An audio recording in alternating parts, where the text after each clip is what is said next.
Bismillahirrahmanirrahim. Assalamualaikum warahmatullahi wabarakatuh.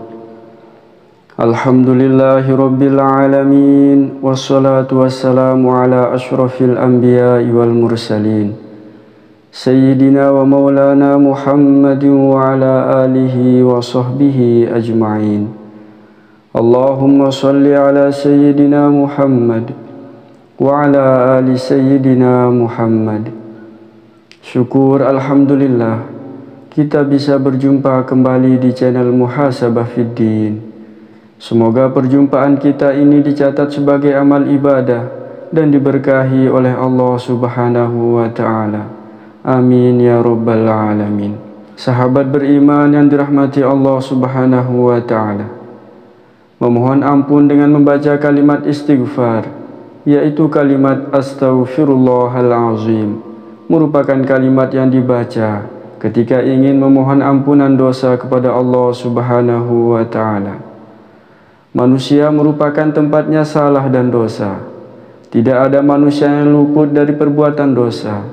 Hanya Rasulullah sallallahu alaihi wasallam yang maksum, terjaga dari perbuatan dosa.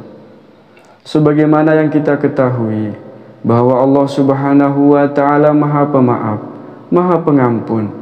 Sebanyak apapun dosa seorang hamba, meski dosanya sebanyak buih di lautan, sebanyak butiran pasir di bumi, jika hamba itu datang memohon ampun dengan hati yang sungguh-sungguh, ikhlas bertaubat dengan sebenar-benarnya taubat, maka pasti Allah Subhanahu wa Ta'ala akan mengampuni dosa-dosanya.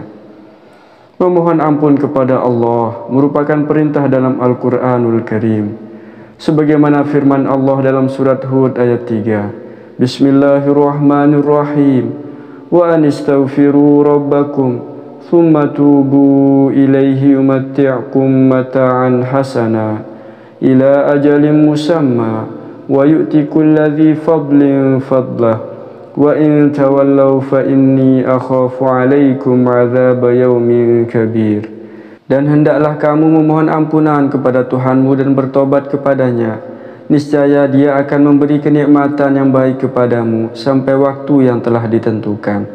Dan Dia akan memberikan karunia-Nya kepada setiap orang-orang yang berbuat baik. Jika kamu berpaling, maka sungguh aku takut kamu akan ditimpa azab pada hari yang besar, kiamat.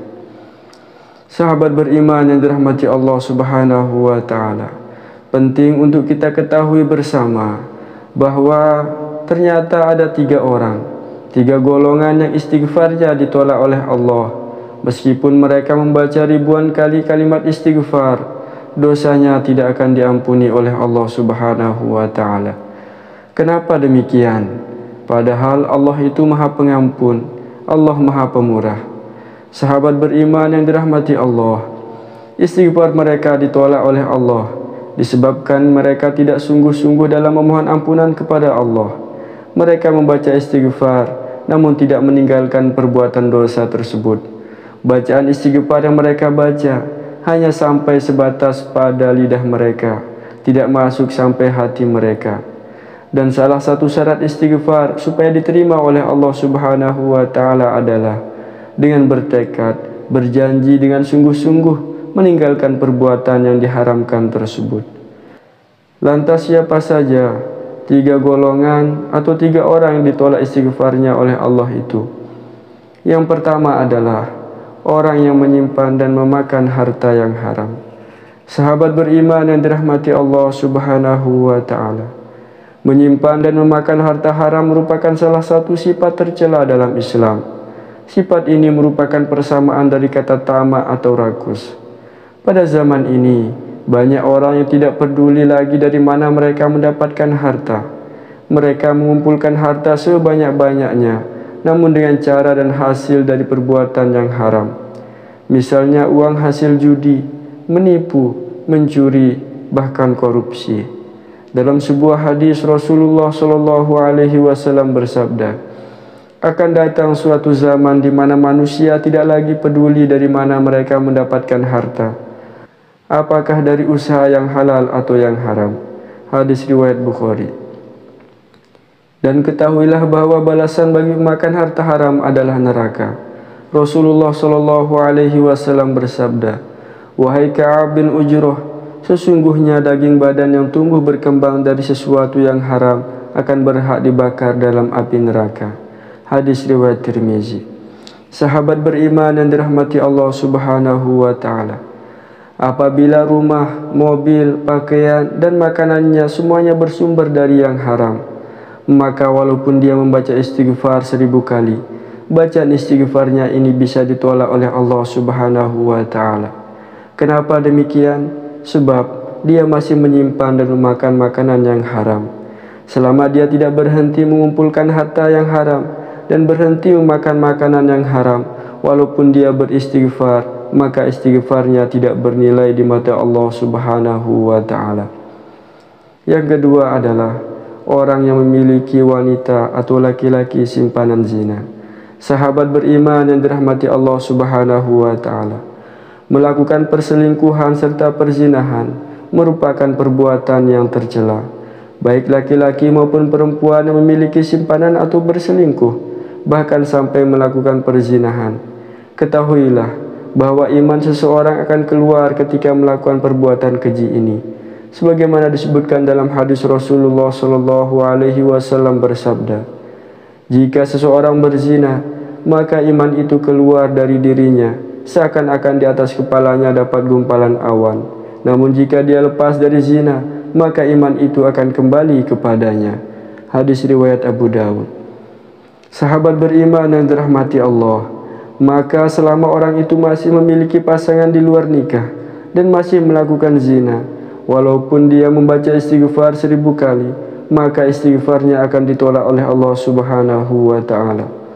Hal ini disebabkan karena mereka masih memiliki wanita atau laki-laki simpanan. Mereka tidak benar-benar bertaubat bersungguh-sungguh untuk meminta ampun, meminta maaf kepada Allah Subhanahu wa Ta'ala. Yang ketiga adalah orang yang berpakaian namun melanggar syariat Islam. Sahabat beriman yang dirahmati Allah Subhanahu wa Ta'ala, orang yang berpakaian namun melanggar syariat, aturan dalam agama Islam, termasuk dalam golongan orang-orang yang istighfarnya bisa ditolak oleh Allah Subhanahu wa Ta'ala. Misalnya laki-laki yang menggunakan perhiasan dari emas. Dalam Islam, emas bagi laki-laki adalah haram digunakan. Maka jika ada laki-laki yang membaca istighfar namun masih memakai emas, maka istighfarnya bisa ditolak oleh Allah Subhanahu wa Ta'ala. Sebab dalam dirinya masih melanggar ketentuan, melanggar apa yang sudah ditetapkan oleh Allah, yaitu bagi laki-laki diharamkan menggunakan perhiasan dari emas. Sama halnya dengan wanita yang berpakaian namun telanjang.